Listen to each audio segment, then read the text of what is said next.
All right, well, from the international stage to here in the U.S., here to discuss the issue of GMOs is Jeffrey Smith. Now, he's the author of the book, Seeds of Deception. Jeffrey, welcome to the program. Thank you. Very briefly, some people say, well, these GMOs can help solve world starvation and yada, yada, yada. Why not allow these companies to push their seeds wherever they want? First of all, the experts agree that GMOs have nothing to offer to feed the world, eradicate poverty, or establish sustainable agriculture. That was clear in a report done by over 400 scientists over several years, sponsored by several UN agencies.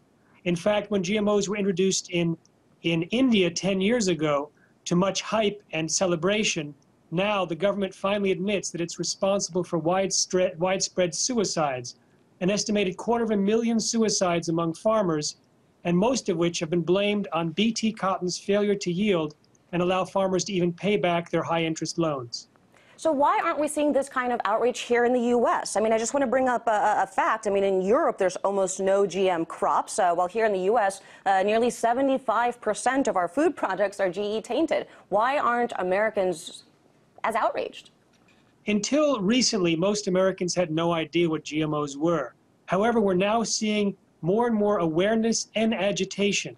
And this has resulted in a natural demand for labeling so people can reject GMOs, since most Americans say that if GMOs were labeled, they would reject it.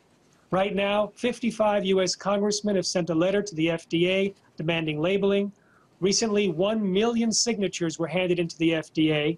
But we're not going to wait for the federal government. It's now happening at state levels. In Connecticut... Why shouldn't we wait for the federal government?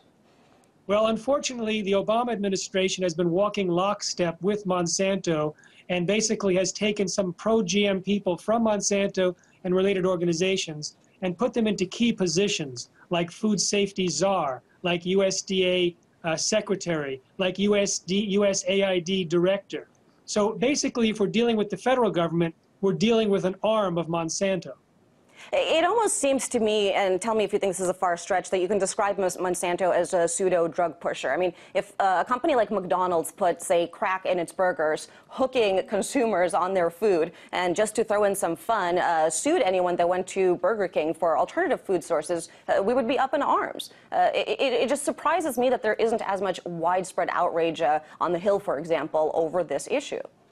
When people learn about Monsanto and why it was consistently voted every year as the world's most evil company, they get outraged.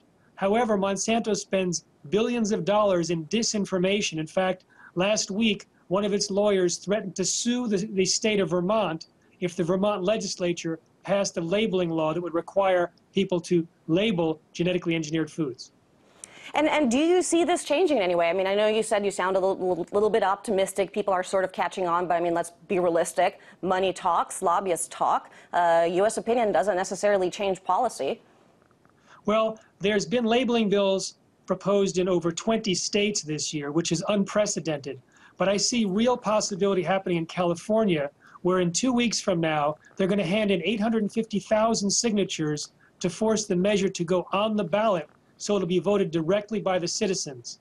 And then we'll probably see Monsanto raining down a multi-million-dollar disinformation campaign trying to get people to vote against their best interests. But I think it will pass in California.